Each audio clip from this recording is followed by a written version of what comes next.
Hi friends, welcome to my next research video. Today I have come up with an important topic. What are the common flaws in research writing? Research writing means especially in the research paper. See, I have categorized the flaws in the research paper in the four category. One is grammar. Another one is vocabulary, then methodology section, and the another one is the reference section. We'll see one by one. I'm not going to give you the example, just I'm going to tell you the list of flaws in the research paper. In the next video, let me explain what are these flaws. First, we'll talk about the diction, that is vocabulary error. See, the common error in the research paper is usage of the repetitive common words, redundancy. No, you keep repeating the same word kind of structure or the phrases. That is a really very important flaw. And if you take the example according to, like this, as it is, these are the words. If you find it is repeatedly, if it is used in the paper, it's a first flaw based on the vocabulary. That's what another way we call it as diction. So first one is vocabulary. And there, don't use repetitive words, use different alternative words, and make sure that each word gives appropriate meaning. Try to vary the words when, in case if you need to use the similar words, better use thesaurus, identify some synonym and use it. Don't use the same word. That's a flaw number one. Now, next broad category in the flaw is the it's what we call grammar. If you take grammar, the most of the errors in the grammar category comes in only from tenses. Many paper there will be a flaw in inconsistent tenses. They will not follow the tenses consistently. Either it is a present, you should continue with the present, or present perfect, you have to continue. But people will unnecessarily switch from present to past to future unnecessarily. If there is a need, you can do that. But somebody, how they think they'll write, and there will not be any proper flow in the tenses. Second important error in the grammar category is a voice, where you need to use active voice, where you need to passive voice. Sometimes people get confused. Instead of active, they use passive. In general, in the research paper, you are expected to write only in the active voice. Second flaw is the voice in the grammar category. The grammar category, third thing comes in the subject-verb agreement. There is a separate area called a subject-verb agreement, where a particular subject will agree with only a particular verb. For example, a singular subject agrees with a singular verb. A plural subject agrees with a plural verb. So when you have a singular subject, but you have a plural verb, then it will not agree. So this sentence verb agreement flaw is the next important flaw in the grammar category. And the another category in the grammar level is run-on sentences or non-parallel structure. Run-on sentences mean you will keep writing the sentences continuously, but there won't be any proper meaning. What you call connection won't be there. So that is a run-on sentences and the what you call non-parallel structure. That means when you have a complex sentence, you have one half with the one structure, another half with the another structure. So it will not have a parallel structure. That will be the next important error. And another major error in the grammatical category, there will not be a coherence. When you take the idea in the paragraph wise, there will not be a proper coherence in the research paper. That is the next important flaw. So far we have seen about the error based on the vocabulary. Otherwise we call it as diction.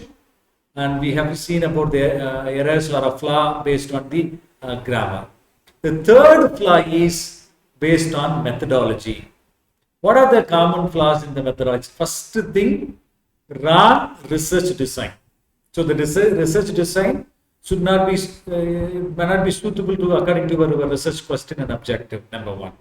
Number two, insufficient data collection or insufficient sampling. When you select a sample from a large population, there is a calculation. You need to have a minimum representative sample for a population to get a proper result. But when you have a less sample, the outcome of the study will become wrong because it will not really represent the population. So first thing, a less sample size. And the second thing in the methodology section, selection method of the sample. How did you select the sample? So there is a procedure based on the sampling technique. You have to use the what you call procedure. In case if you do not employ the procedure effectively, then the sample, you will not be able to collect the sample properly. When you are unable to collect proper sample, the results will entirely become wrong. That's a what you call next thing in the methodology section. Third thing, not using the proper theory to support. That means after identifying certain, based on your research design, it is quite essential to apply certain theories. Theories are the tools which would help you to take the research in the systematic manner. In case everything, if you what you call describe based on your own experience, that may not be really relevant highly. So when you apply with the relevant theories, only it is accepted. Otherwise, if there is a lack of theory in the methodology, then absolutely you know that is a very weak paper. That's important for. The next thing, how you need to apply theory and with the substantiate evidences from the sources.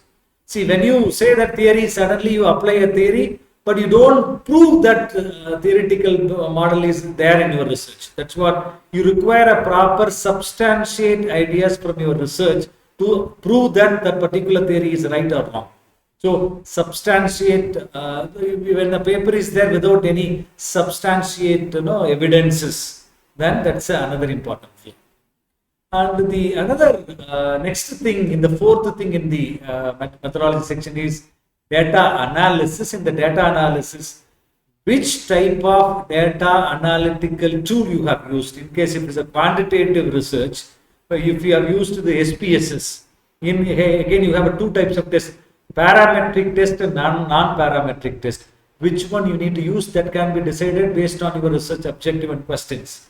So when in case if you use a wrong test, even though you have conducted a test, that test result will not really yield the result. It will bring the original result of the research.